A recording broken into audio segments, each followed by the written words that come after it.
I'm Denise Baden, I'm Professor of Sustainable Business at the University of Southampton. I'm Phil Smallman, I'm Head of Geography at Bitterne School. Denise contacted me about the session to get together a group of students in order to write a climate change inspired story. Sometimes it can be a little bit frustrating because you have all these sustainable solutions in your mind, and whoever reads academic articles, very few people, and only those who are already interested.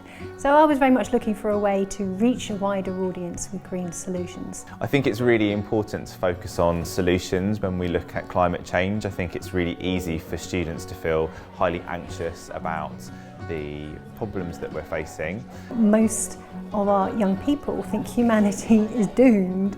So I wanted to show sort of some positive visions to help balance that so we know what we're aiming towards. I seized on the idea of setting up a series of sort of free green stories writing competitions, and the idea is to write engaging stories that would reach a mainstream, not just aimed at greenies, but they sort of either showcase positive visions of what a society, a green sustainable society might look like. I think putting solutions into green stories is a really good idea. I think it's a really clever way of nudging people into making little changes that can do things to help reduce climate change. And I think it's a really creative thing to do as well, and helps to challenge students, particularly those that are very good at creative writing, and it can give them the opportunity to develop certain skills and send a message to lots of people. So I set up the website, and there's all kinds of different solutions there for them to educate themselves really, and ideas of how they might go in stories, and then it's just up to their imaginations. So we have a Green Stories Novel Prize sponsored by Orna Ross, £1,500 worth of prizes for that, and a deadline in December, and that's running every year. We have short story competitions coming up in February and March. The March one is for under 18s. It's really brilliant to see the stories that the students came up with, the different approaches that they took. We had love stories, we had sci-fi ideas. I was delighted by how well the session went today. The students were really engaged, and we set them a number of different tasks.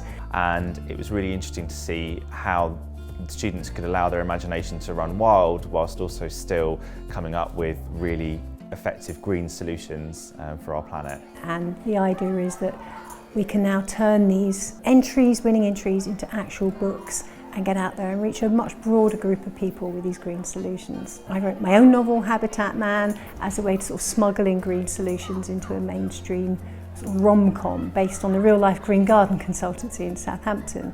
So I'm delighted that's now being published. So we've got quite a lot going on the Green Stories projects. It's really important to have academics from universities come in and visit schools, because I think it really helps students to have high quality subject knowledge input, and also helps them to aspire to achieving academic greatness as well.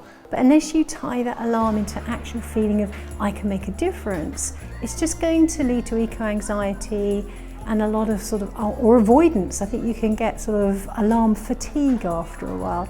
So I wanted to take them from that position of being anxious but feeling like there's not much they can do, to actually thinking, I know what a green society might look like and I can help us get us there.